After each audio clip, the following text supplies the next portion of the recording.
हाँ जी, स्वागत है आपका अपने NCERT let's fail it channel पर। कैसे हैं आप सब? हाँ जी, यार एक बात सोच रहा था मैं कि है ना, जो ना अपने चैनल का जो इंट्रोडक्शन है उसमें थोड़ा-सा चेंज लाया जाए। मीन्स जो मैं आपका वेलकम करता हूँ, उस वेलकम को है ना थोड़ा-सा मॉडिफ़ाई किया जाए। That that century is a modification century. We know about that, है ना? तो मॉडिफाई किया जाए। हर दिन कुछ नया मॉडिफाई, कुछ नया सीखने को मिल रहा है, तो नया चीज़ भी तो होना चाहिए। टीचर जो सिखा रहा है वो मतलब एज अ गुरु जी, मैं आपका गुरु जी हूँ ना, है ना? गुरु जी फील अच्छा आता है, गुरु जी। हाँ, तो जैसे मैं आपको सिखा रहा हूँ उसमें है ना कुछ स्पेशल भी तो दिखना चाहिए। नहीं, सिखाने को तो कई लोग बैठे हैं, लेकिन मैं अलग कैसे सिखाऊँ? ये चीज़ मेरे को है ना गाइड किया, मतलब ये सजेस्ट किया की जाए। और साथ में अपन है ना इंट्रोडक्शन में अपन ऐसा रखते हैं कि आपका वेलकम मैं कैसे करूँगा। हाँ जी, तो मैं ऐसे कहूँगा, वेलकम जी, आप सबका स्वागत है हमारे NCERT let's feel it channel पे। तो आज मैं लोकेश पाराशर आपके सामने हाजिर हूँ आपको पढ़ाने के लिए कि क्या क्या क्या हुआ था, क्या क्या क्या कब हुआ था, क्या क्या क्या कब होगा। ठीक है ना? चलो, अब अपन है ना रिवीजन पे चलते हैं। बहुत हंसी मजाक हो गया, आपको है ना थोड़ा सा एंटरटेन करने के लिए मैं सोचता हूँ, क्योंकि ये ऐसा सोशल स्टडी थोड़ी सी बोरिंग सब्जेक्ट है, लेकिन रियलिटी जो भी कंट्री की है ना फ्यूचर डिसाइड होता है वो इसी सब्जेक्ट से रिलेटेड होता है। क्योंकि जो इंसान सोशल स्टडीज़ को समझ जाता है ना, उसको पता है कि क्या गलतियाँ हुई थी हिस्ट्री में, क्या गलतियाँ हुई थी। मतलब अब ऐसी कोई गलती अगर है ना सामने आने वाली है तो उससे बचने का उसके पास तरीका होगा। दूसरा, क्या हमारे संविधान में लिखा है पॉलिटी, तो क्या क्या चीज़ें मैं ना एज अ लॉफुल एक्टिविटीज़ के तौर पे कर सकते हैं, जिससे है ना इलीगल नहीं माना जाए। तीसरा, हमारी इकोनॉमी की, हमारी अर्थव्यवस्था कैसे चलती है, कि कैसे हम है ना किसी देश से हम ऊंचे जाते हैं या फिर है ना नीचे जाते हैं, क्या क्या मेजरमेंट्स हैं जिन जो हम देख सकते हैं उनमें। सॉरी।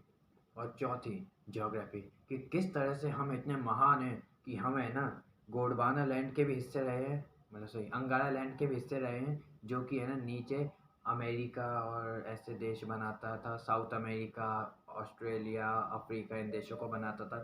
और हम है ना लॉरेशिया, ये मतलब गोंडवाना लैंड के भी हिस्से रहे हैं, जो कि है ना नॉर्थ अमेरिका, यूरोप और एशिया को भी बनाता था। तो स्पेशल है अपन। तो उन सब चीज़ को जानने के लिए आप सब मेरे साथ जुड़े रहिए। मैं लोकेश पाशा आपका स्वागत करता हूँ। और अब अपन है ना थोड़ा सा रिवीजन से स्टार्ट करते हैं कि अपन ने रिवीजन में मतलब अपन ने कल क्या पढ़ा था। तो देखिए, मैंने आपके लिए छोटू सा पॉइंट बनाया, ये पॉइंट से है ना समझाने के लिए लगाया है कि क्या क्या है ना हम पढ़ चुके हैं अभी तक 2 लेक्चर में। पहला, फ्रेंच रिवॉल्यूशन में हमने पढ़ा था कि जो वहाँ का मोनार्क था, राजा था, वो उसका नाम था लुइस 16। लुइस 16 किस खानदान से बिलोंग करता था? पहली चीज, ये ओरिजिन था फ्रांस का, लेकिन ये है ना बोर्बन डिनेस्टी का राजा था। बोर्बन डिनेस्टी, ये बोर्बन डिनेस्टी थी इसकी, जैसे कि है ना किसी की होती है शर्मा, किसी की अपन के भारत के अंदर किसी की होती है पाराशर, जैसे कि मैं, किसी की होती है ऐसे अग्रवाल, और किसी की होती है राठी, किसी की होती है त्यागी, किसी की होती है त्रिवेणी। ऐसा कुछ होता है ना, कई सारी है ना अपन की सरनेम्स होते हैं, तो वो डिनेस्टी होती है अपनी। ऐसी डिनेस्टी थी बोर्बन डिनेस्टी, जिसमें है ना राजा था लुइस 16। हम देख चुके कि राजा लुइस पहला राजा था, फिर उसका है ना बेटा लुइस 2 लुइस 2 बना, फिर उसका तीसरा बेटा, मतलब दूसरे बेटे का बेटा लुइस 3 बना, दूसरे बेटे का बेटे का बेटा लुइस 4 बना, मतलब बेटे का बेटे का बेटे का बेटे का बेटे का बेटे का बेटे का बेटे का बेटे का बेटे का, ऐसे बेटे बेटे करते करते है ना लुइस 16 तक आ गई गाड़ी। गाड़ी रुक रुक के चली, लेकिन चली। इसको है ना राजा कब बना दिया था? इसका कोरोनेशन किया गया था 20 ईयर्स की एज में। और इसके अलावा इसकी शादी कर दी गई, मतलब राजा बन गया तो शादी तो जरूरी है ना भाई, किसी राज्य से संबंध बनाना जरूरी होता है, जिससे कि ताकतवर बने, पावरफुल बने। तो पावरफुल बनने के लिए क्या कर सकते हैं? एक छोटा सा राज्य था, ये था मैरी एंटोनियटे, मतलब ऑस्ट्रियन राज्य था, ऑस्ट्रियन की प्रिंसेस थी जिसका नाम था मैरी एंटोनियटे। और ये है ना, देखो आपको मैं थोड़ा सा डायग्रामेटिक वे में समझाता हूँ कि है ना फ्रांस कहाँ पे है और ऑस्ट्रिया कहाँ पे है। ये फ्रांस है, मैं आपको कंफर्म करने के लिए बता रहा हूँ। देखो, ये तो है ऑस्ट्रेलिया, ऑस्ट्रेलिया, ठीक है। इधर इधर की साइड ये जो हिस्सा है ना, ये है ऑस्ट्रिया। तो दोनों देख लो कितनी दूरी पर हैं। इसलिए अभी भी मेरे को डाउट था कि है ना, क्या पता कोई बच्चे को ऐसी क्वेरी हो कि है ना, अभी भी वो ऑस्ट्रिया को ऑस्ट्रेलिया समझ रहा हो। ऑस्ट्रेलिया अलग ही एक कॉन्टिनेंट है और ऑस्ट्रिया अलग है। तो ऑस्ट्रिया यूरोप के अंदर है, ठीक है ना, ये वाला ऑस्ट्रेलिया, और इधर से ये फ्रांस, ठीक है, और इधर की साइड है ब्रिटेन। अपन को तो ये फ्रांस और ये ऑस्ट्रिया से मतलब है अभी तो हमने देख लिया कि इस तरह से है ना इन लोगों का सिस्टम था एक, मतलब इस तरह की है ना पूरी डिनेस्टी थी। ऑस्ट्रियन प्रिंसेस से शादी हुई थी। अब अपन देखते हैं इसके बाद कि है ना, ये जब राजा बना तो इसके साथ क्या क्या है ना, इसने चीज़ें देखी, क्या क्या परिवर्तन देखे। तो वो परिवर्तन थे पहले कि ये जब राजा बना तो अपने राजकोष में गया, लालची था, राजकोष में गया, ट्रेजर एम्प्टी देखा इसने, इसके पास ज़्यादा कुछ इसमें दिखा नहीं। ट्रेजर में पूरा बक्सा था, बक्सा खाली पड़ा था, जैसे कि कुछ ही नहीं है उसमें कमरे में। फिर कॉल इसने है ना, जब ये बक्सा खाली देखा ना तब इसने है ना चिल्लाया, call the general assembly, call the meeting for increasing the tax. Tax बढ़ा के अब वो होता है ना आग बबूला। अब जैसे कि कोई मान के चलो आपकी वो बात बात है ना, अच्छी बात नहीं है, आपकी है ना गर्लफ्रेंड, तू क्या कर रहा है, तूने आज तक मेरे को कुछ गिफ्ट नहीं दिया, क्यों करता है ऐसा तू, जा मैं तेरे से ब्रेकअप करती हूँ। सेम वही बात बन गई कि है ना, जाओ कॉल मीटिंग, मतलब मीटिंग को कॉल करो, जल्दी से मीटिंग कराएंगे हम जनरल असेंबली को बुलाते हैं, हम आपको ऑर्डर देते हैं, जल्दी बुलाओ। ऐसा किया राजा ने, और राजा ने ऐसा किया ना, तो राजा ने ऐसे करते ही मीटिंग बुलाई। और मीटिंग है ना, ये बुलाई जाती थी जब भी टैक्स बढ़ाने की बात होती थी ना, तो मीटिंग को बुलाया जाता था। और हम देख चुके कि जब भी है ना फ्रांस में टैक्स बढ़ाने की बात होती थी तो मीटिंग को बुलाते थे। तो ये जो मीटिंग बुलाई गई थी, ये बुलाई गई थी 1789 में। और इससे पहले जो मीटिंग बुलाई गई थी वो बुलाई गई थी 1614 में। ये दो मीटिंग पिछले कुछ 150 साल के बीच का गैप है इनमें, ये बुलाई गई थी। तो अब इसके बाद है ना जब मीटिंग बुला दी गई ना, तो 30 स्टेट के लोगों ने ना उस मीटिंग में पार्टिसिपेट किया और एक बात रखी कि है ना, वन वोट वन राइट होना चाहिए, मतलब 1 पर्सन 1 वोट होना चाहिए, ऐसा राइट की बात करी। राजा नहीं माना, तो इन लोगों ने 30 स्टेट ने बाइकआउट कर दिया, वो छोड़ गए उस जगह पर। और है ना एक साथ में जाके वर्साई के अंदर एक स्टेडियम था, इंडोर स्टेडियम, जो टेनिस का स्टेडियम था, वो वहाँ पे आए।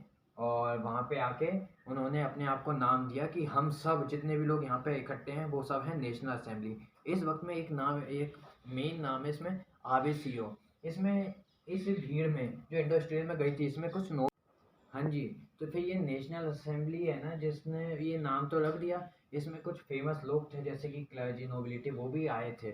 लेकिन अपन है ना एक क्लर्जी के एक फादर का नाम जानते हैं जिसका नाम था आबे सियो।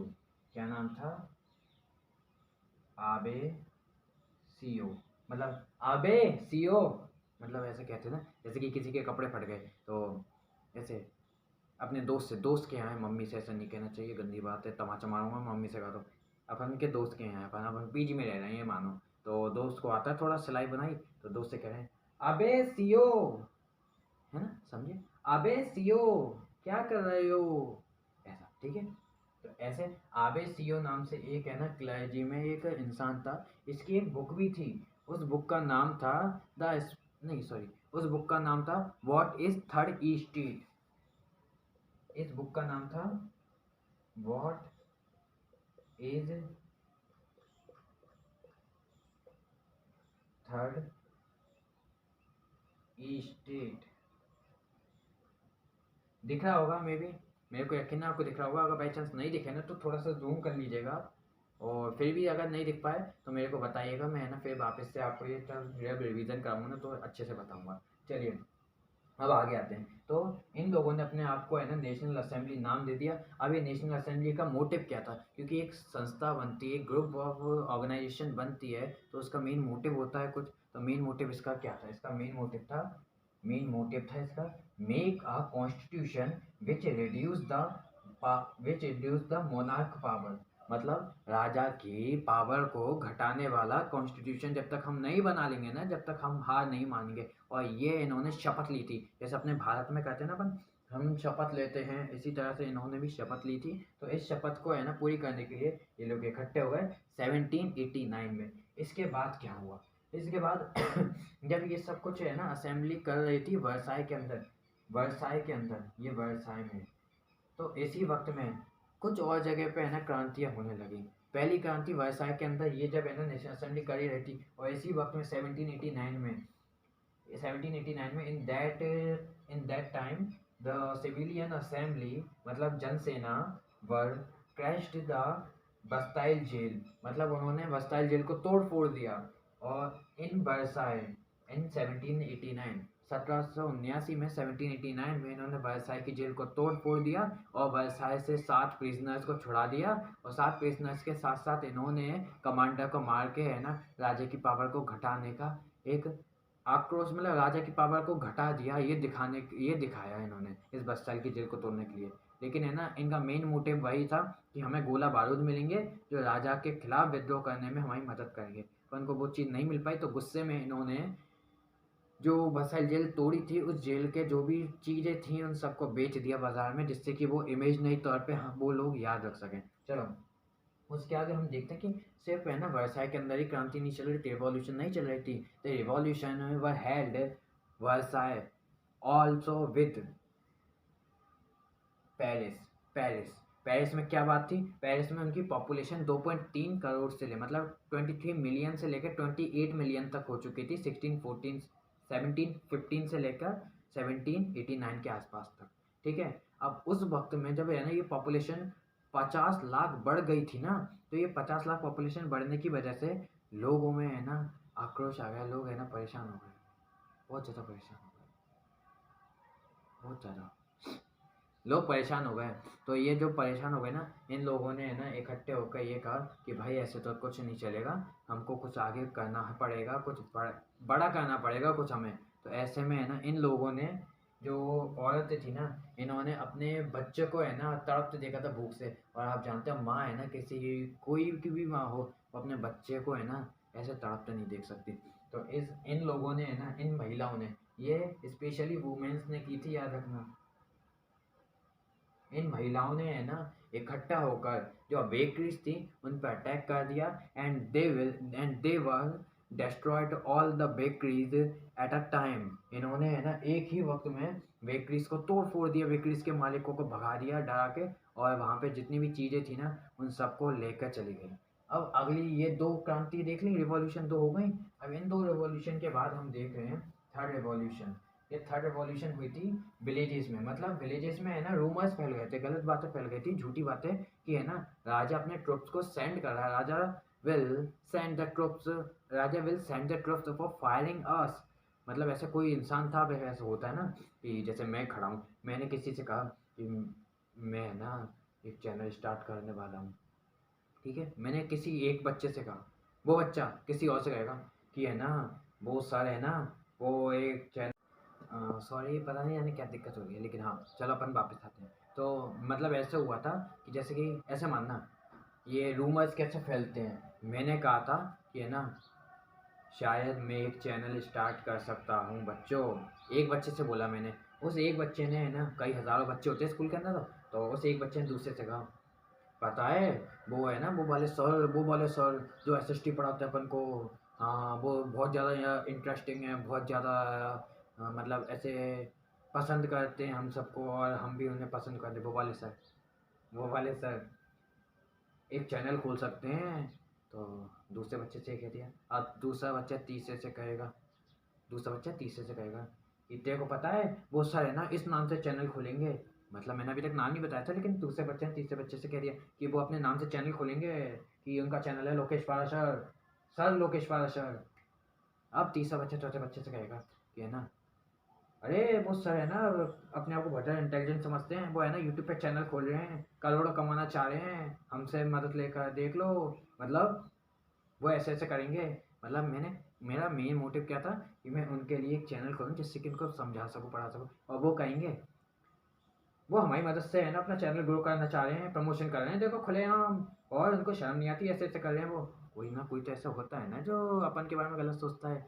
तो ऐसा चौथा बच्चा है, अब वो चौथा बच्चा है ना जो किसी और से कह रहा है, अब पाँचवा बच्चा है ना छठे बच्चे से कहेगा, मतलब चौथे बच्चे ने पाँचवे से कही, पाँचवे छठे से कहेगा कि भाई वो वाले सर है ना वो एसएसटी का चैनल खोल रहे हैं, उस पे सब कुछ बताने वाले हैं कि कैसे कैसे पढ़ाई होती है और क्या क्या वो पढ़ाएंगे, वो सब चीज़ें ना बताएंगे, अपन देखेंगे। चलो, तो सर बड़ा अच्छा पढ़ाते हैं, हमने सुनी है, तो वो बच्चा है ना ट्राई करेगा पढ़ने की। ऐसी चीज़ें धीरे धीरे आगे बढ़ते बढ़ते, मतलब उसमें है ना शुरुआत में तेल डलता है, तेल डलने के बाद उसमें है ना जीरा डलता है छौंक लगने का, फिर मिर्ची डालेंगे, फिर मसाला मिक्स करेंगे, फिर घुमाएंगे, फिर जाने क्या अंटे तंटे वगैरह करते करते आखिर तक जब गाड़ी पहुंचेगी ना, तो गाड़ी का अंत यही निकलेगा कि एक ना एक मोटिव बन जाएगा कि लोगों का घुस जा, बस वही मारो। सुनी नहीं, कोई नहीं सुनेगा। ऐसे ही रूमर्स फैल गए थे विलेजेस में कि है ना, किसी ने कहा होगा शायद राजा अपने ट्रुप्स को भेजेगा, और वो है ना शायद है ना असलियत का सा बना के लोगों ने आगे तक पहुंचा दिया। और आगे तक पहुंच कर ये बात हो गई कि है ना राजा अपने ट्रुप्स को भेज रहा है हम सबको मारने के लिए। अब इन लोगों ने सोचा, विलेजेस में सोचा कि अब ये है ना करो या मरो की स्थिति है। That situation is very difficult और very severe condition for us. We need to take a big step on the front of that. अगर हमने कोई बड़ा स्टेप नहीं लिया ना, then we were destroyed, then we will destroyed. मैं उनके हिसाब से कह रहा हूँ, देन वी विल डेस्ट्रॉयड, तो हम सब खत्म हो जाएंगे। तो ऐसी बात कह रहा है लोग, और रूमर्स की वजह से सब लोग इकट्ठे हो गए, और इकट्ठे होके उन्होंने है ना जिसके पास जो भी कुछ था सब है ना अपने हाथ में लिया, और है ना जो नोबिलिटी थे उनके नोबिलिटी के घर पे, क्लर्जी के घर पे, लैंडलॉर्ड्स के घर पे जाने लगे, और जाकर वहाँ पे अटैक कर दिया। जो ये लोग थे ना जिनके यहाँ पे गए थे, जो पूरी सेना थी थर्ड स्टेट की, तो ये जो क्लर्जी और नोबिलिटी के यहाँ जा रहे थे ना, ये क्लर्जी और नोबिलिटी डर डर के भाग रहे थे अपने घर से। ये देश को छोड़ कर भाग रहे थे, मतलब ये इनका देश है तो देश को छोड़ के यहाँ भाग रहे हैं, यहाँ भाग रहे हैं, कहीं भी भाग रहे हैं। इतना ज़्यादा खौफ हो चुका था थर्ड स्टेट के लोगों से इनको, कि है ना थर्ड स्टेट के लोग अगर इनको कहीं देखते ना, इनको मार डालते थे। इसलिए ये डर डर के है ना अपनी जगह को छोड़ करके भागने लग गए अपने बीवी बच्चों को लेकर। अब ये सब चीज़ के साथ साथ हमने देखा कि ये जो थर्ड स्टेट के लोग थे ना, ये है ना जो डॉक्यूमेंट्स उनको भी जला देते थे, जिससे कि है ना किसी का लिखा चिट्ठा नहीं हो कि है ना कितने कितने रुपए या कितने है ना लिवरे, इनकी करेंसी थी लिवरे। लिवरे है ना कितना इनको मिला है, या फिर इन्होंने कितना लिवरे लोन लिया है, जिसका इंटरेस्ट कितना हुआ है, कितने साल हो गए, वगैरह वगैरह सब कुछ जला के खाक कर दिया और कुछ नहीं बचा। ये 3 तरह की क्रांति बनी थी। अब इसके बाद हम आगे देखेंगे कि क्या क्या है ना चेंजेस आए थे इसके बाद, जब नेशनल असेंबली आ गई थी, और फिर नेशनल असेंबली ने क्या क्या किया, क्या क्या है ना आगे बढ़ा था। ठीक है, तो चलो अब आगे बढ़ते हैं अपन। 1 मिनट प्लीज़।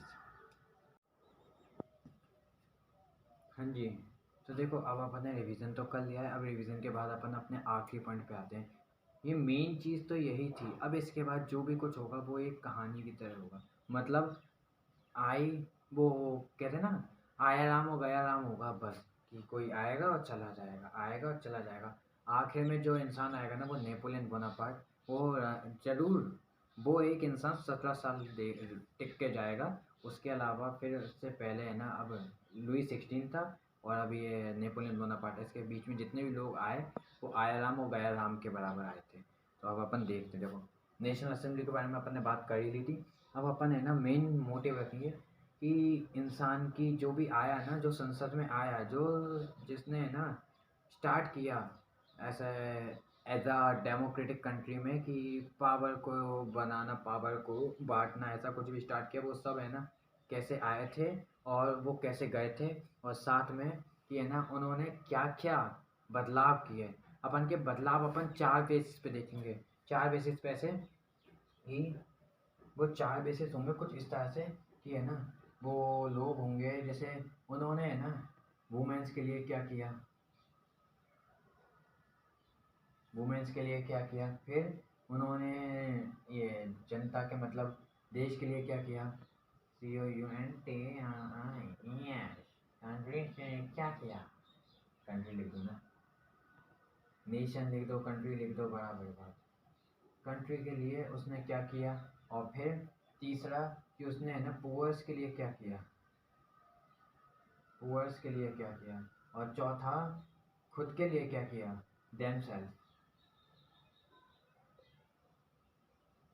ठीक है ना। अब ऐसे पढ़ेंगे। अब कहानी अपन है ना जल्द से जल्द ऐसे रिवाइज करेंगे, कहानी क्या क्या हुई थी, कैसे वो आया, क्या क्या उसने किया। तो सबसे पहले आई थी, अपन ने देखा 1774 के बाद, मतलब 1774 से 91 तक राजा रहा था लुईस 16, किंग रहा था, मोनार्क था। उसके बाद आई थी नेशनल असेंबली।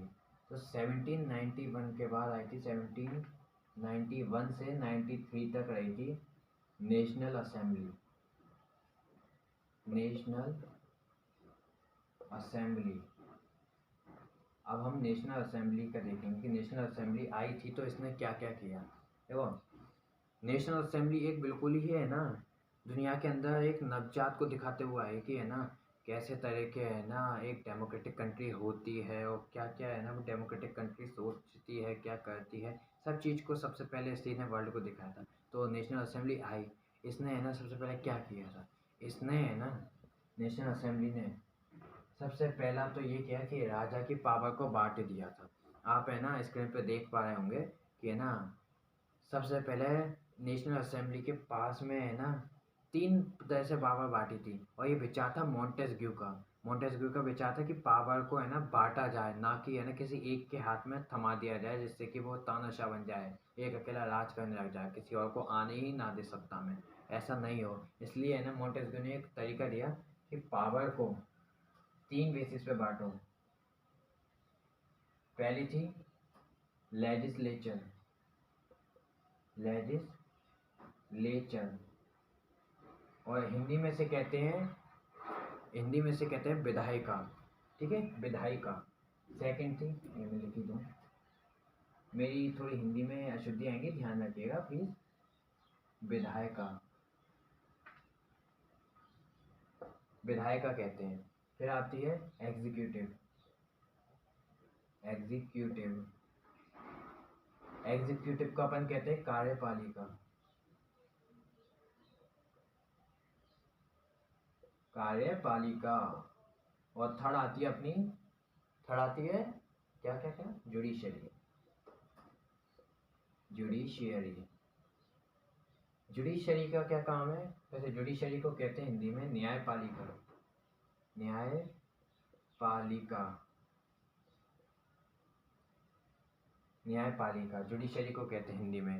अब देखो, ये जो आई थी ना नेशनल असेंबली, इसने है ना मोंटेस्क्यू के विचार पर पूरी समर्थन किया और इसने है ना पावर को डिवाइड कर दिया।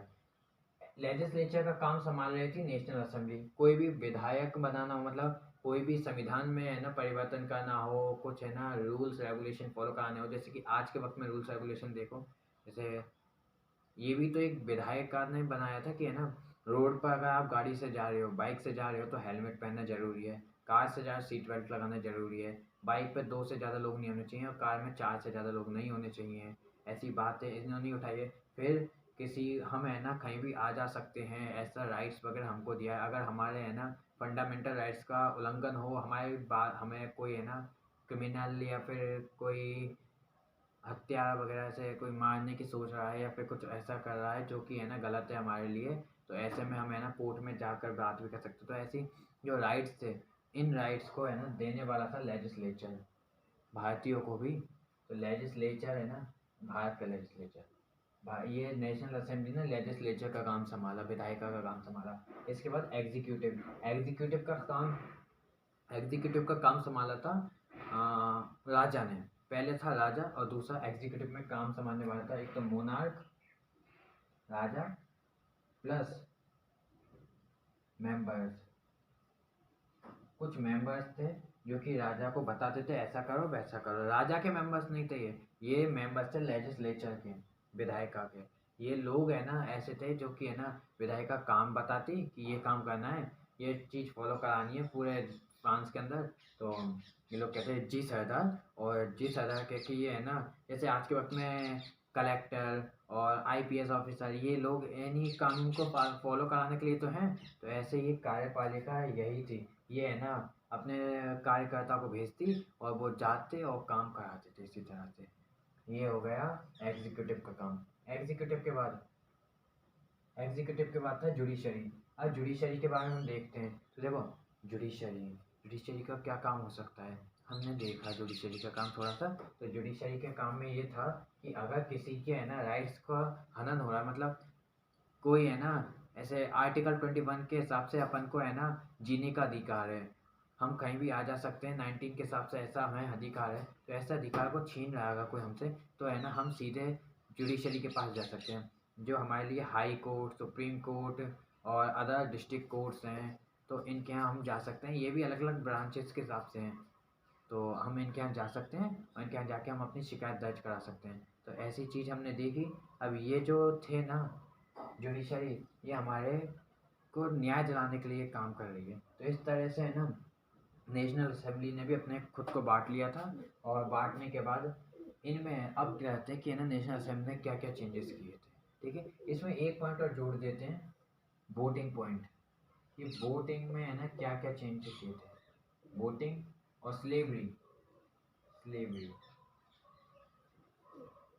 अब ये ख़त्म होने वाला है, अब आप टेंशन नहीं लीजिए। अब है ना मेन चीज़ अपन की ये उठाएंगे अपन, जिन पे हम बात करेंगे कि कौन आया और उसने क्या क्या चेंज किए। 1 मिनट रुकिएगा प्लीज़।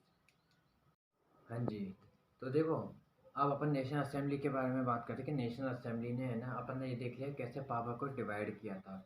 अब अपन देखते हैं कि नेशनल असेंबली ने काम कैसे किया था, किन के लिए काम किया था। ठीक है ना, चलो तो जंप खाओ, ऐसे जंप खाना, देखो ऐसे बंदों की तरह पटाख से जंप खाना, पटाख से जंप। पहला, वुमेन्स के लिए क्या किया था नेशनल असेंबली ने। तो देखो, वुमेन्स के लिए नेशनल असेंबली ने 4 चीज़ें फिक्स करा दी थी। कैसे कर दो, ऐसे डिब्बे बना लेंगे।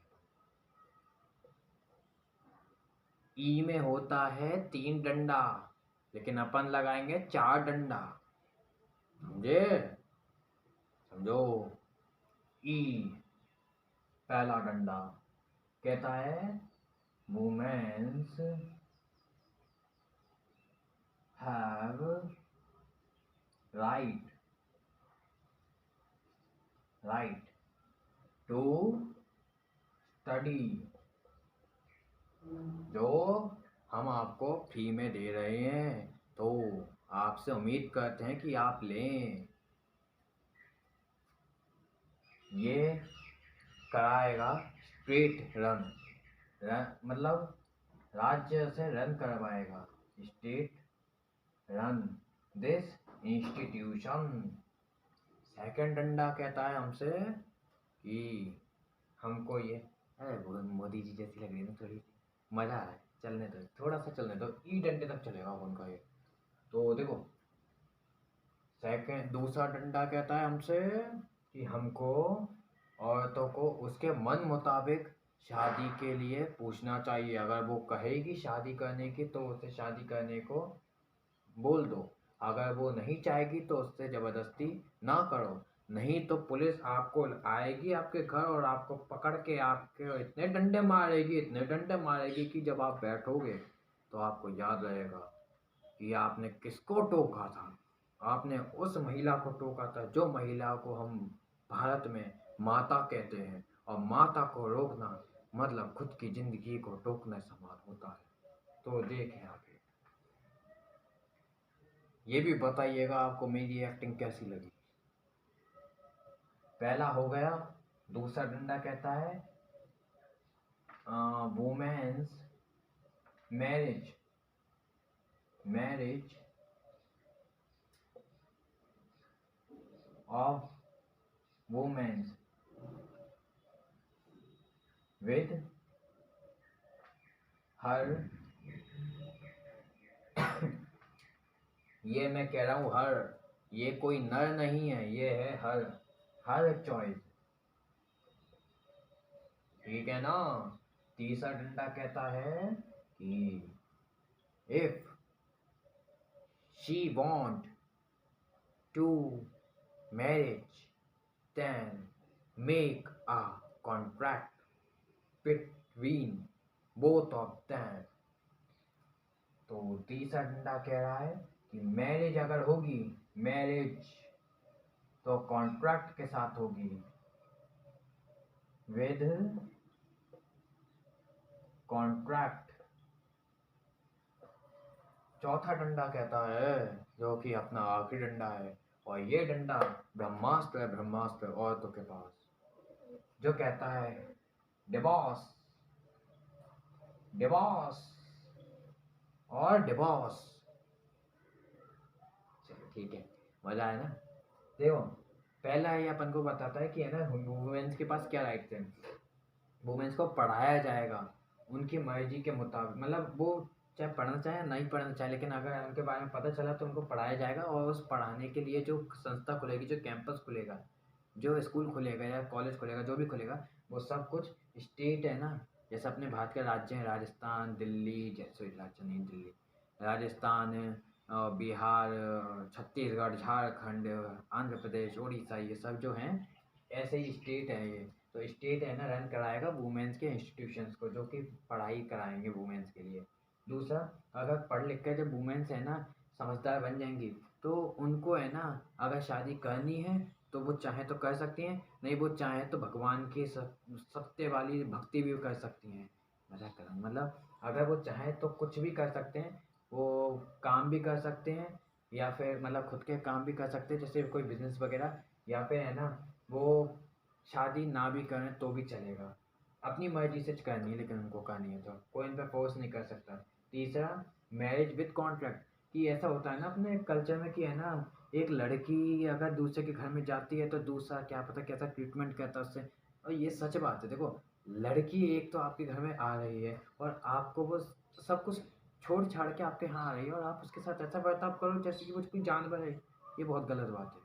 और इस गलत बात पे है ना हमेशा हमेशा बात बनी है कि सही में है ना अगर लड़कियों को है ना रेस्पेक्ट नहीं दे सकता ना कोई इंसान, वो लड़का मर्द ही नहीं है। मेरी मेरी नज़र में तो यही है। अगर आप है ना लड़की को, औरतों को रेस्पेक्ट दे सकते हो, रेस्पेक्ट से उनको देखते हो, तो आप है ना काफ़ी आगे जा सकते हो। क्योंकि एक मर्द की पहचान है वो कभी रुकता नहीं है। लेकिन है ना एक मर्द है ना हमेशा अपने बुजुर्गों की, अपने बड़ों की, और साथ में लड़कियों की, औरतों की, सबकी इज्जत करता है। तो ध्यान रखो। चौथा है डिवोर्स। अगर लड़की को है ना शादी के बाद कोई परेशानी होगी, कोई लड़का है ना ऐसे प्रॉब्लम क्रिएट कर रहा है कि शादी के बाद, तो है ना लड़की चाहे तो डिवोर्स भी ले सकती है। ये 4 राइट्स मिले थे लड़कियों को फ्रेंच रेवॉल्यूशन के अंदर, और नेशनल असेंबली ने ये राइट्स दिए थे। तो देख लिया लड़कियों के लिए क्या काम किए थे, वुमेन्स के लिए क्या काम किए थे गवर्नमेंट ने, नेशनल असेंबली गवर्नमेंट ने। दूसरा, कंट्री के लिए क्या क्या था। कंट्री के लिए है ना नेशनल असेंबली ने ऐसा कुछ नहीं, मतलब जो कुछ भी हो रहा है सब कुछ कंट्री के हिसाब से ही हो रहा है ना, ये कंट्री के लिए हो रहा है। तो इसने मेन तो यही किया था कि कंट्री में है ना 3 टायर सिस्टम बना दिया, 3 टायर सिस्टम। मतलब भाई लेजिस्लेचर, एग्जीक्यूटिव और जुडिशरी, ऐसे है ना